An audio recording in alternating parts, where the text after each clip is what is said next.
What's good, YouTube? Swiftly here, back with another NBA 2K25 video, and in today's video I have another episode of Rare Builds for you guys, as you can see on your screen.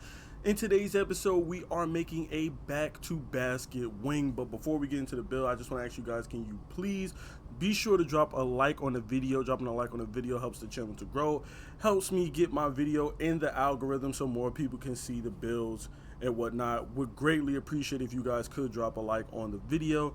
And with that being said, let's jump right into the build. Obviously, you have to make this build at the small forward position if you want any type of quote-unquote wing build. And because this is a back-to-basket wing, you have to make it at the small forward position.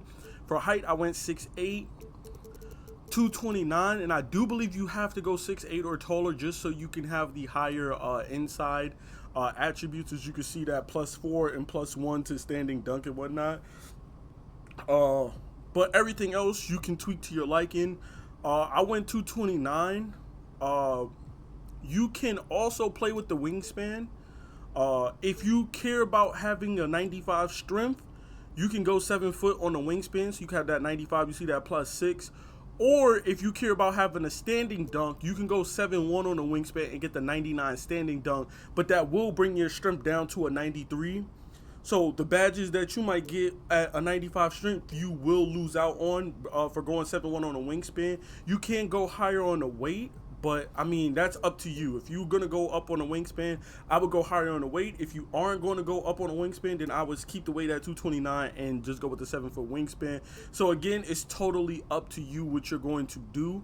But you know, that's just an option. If you do want to go for a higher strength on your build to hit that 95 or whatever, you can do such a thing.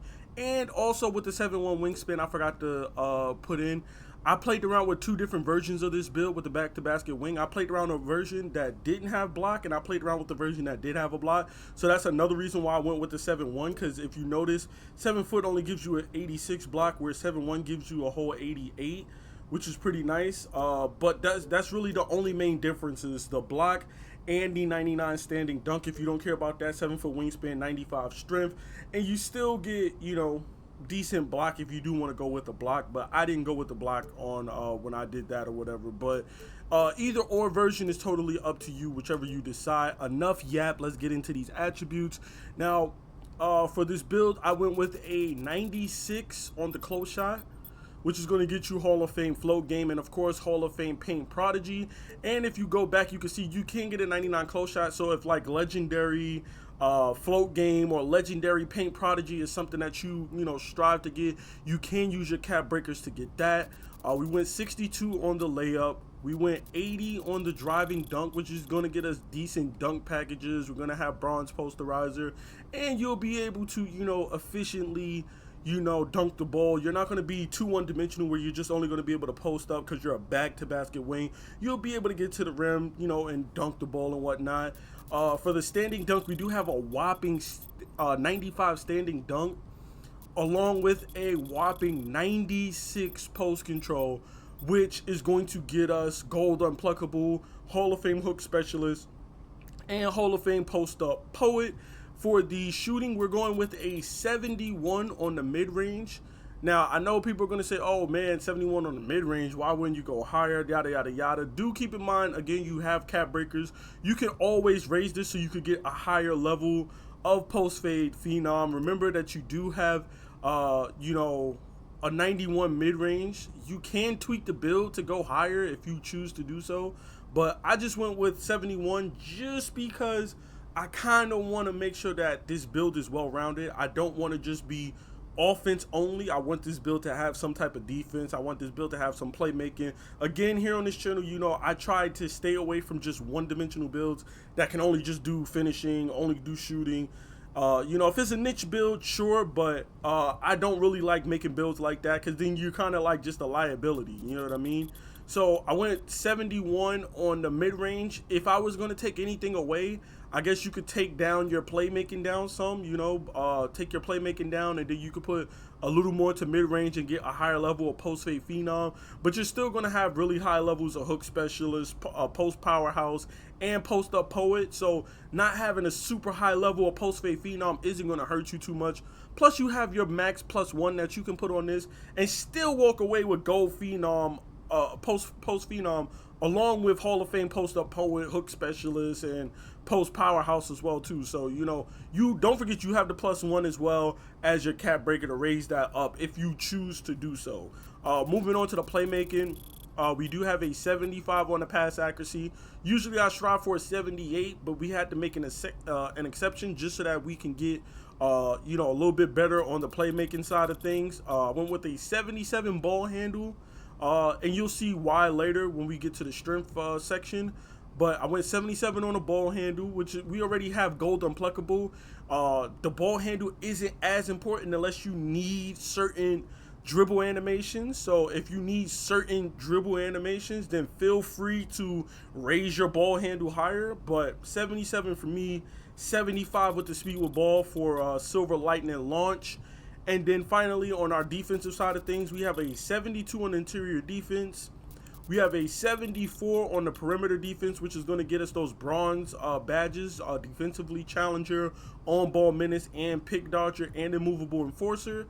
Then we have a 73 steal, which is going to get us bronze glove and silver interceptor, so we can play those passing lanes. And you got a little bronze glove, so if you're good at reaching and timing, you can get steals. Now, keep in mind, I get like a steal a game, and I have a 25 steal on my 6'3" point guard. I'm getting steals. I'm reaching and slapping the ball out of people's hand, getting bump steals and whatnot with no glove, 25 steal, haven't put anything up on my defense except 54 perimeter defense, no steal whatsoever, and I'm able to get like 1 steal a game. With bronze and a 73 steal, you'll be able to actually get steals if you know what you're doing and you know how to reach and when to reach, On this version, no block. We're going with a 42 block. And then for the defensive rebounding, we're going with an 80 to get silver rebound chaser, and we're going to keep our offensive rebound at 56. You can't bring this down because of the post control. If you bring it down, it's going to bring your post control down, and it's going to take badges away from your build. So we're going 56 offensive, 80 defensive. And then finally for the physicals, we went 75 on the speed. I went 80 on agility, and the reason why I went 80 on agility is because as you read the description, it says without ball affects how fast the player can accelerate, move in short bursts, and move laterally. That's left or right, laterally. Speed is going to influence how you move north to south, agility east to west. So when I say that I'm boxing people with the 54 perimeter defense, the reason why is because I have like an 86 agility on my point guard, so I'm able to laterally move to stay in front of my man. When I made my lockdown, I only put him up to a 76 agility to get the badges, and I'm trying to figure out, why can't I guard people? Why am I getting cooked on defense? I got a 90 perimeter defense. What the hell am I doing wrong? How am I playing better defense with a 54 perimeter defense on my 6'3"? And the reason was because my agility was only 76. As soon as I bumped that up to an 87, I was able to box people, just put them in the torture chamber. So do not skimp out on agility. You can make up for having lower perimeter defense by having a higher agility, because you're going to be able to slide your feet faster and move around faster. Obviously, you still want decent perimeter defense so you could get better shot contests. But if you're talking about strictly staying in front of your man, agility is where it's at. Moving on, we have a 91 on the strength. And that's where that 77 ball handle comes in, because then now we're going to be able to get Hall of Fame strong handle. We're going to have silver box out beast, gold brick wall, and silver immovable enforcer, along with gold powerhouse, post powerhouse, and then finally the vertical, we're going with a 70 vertical. And you see we're going to get bronze posterizer, we're going to have silver aerial wizard, we're going to have bronze pogo stick, and we're going to have Hall of Fame rise up with that. And again, like I said, with the cap breaker, if you notice, this is what I meant by if you use your cap breakers, you can get better badges. And this is why I was talking about if you go with the 7-1 wingspan, you get that 99 standing dunk. If you notice that,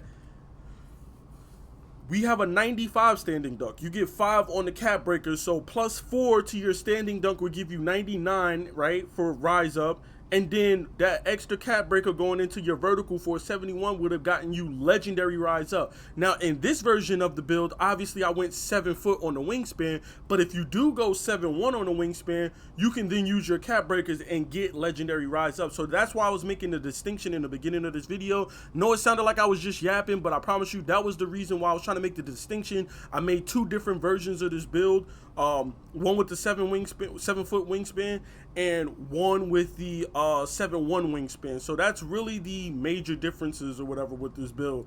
And I really don't know why I have any points left over. But I guess we could just put that on our free throw, and I guess our steal.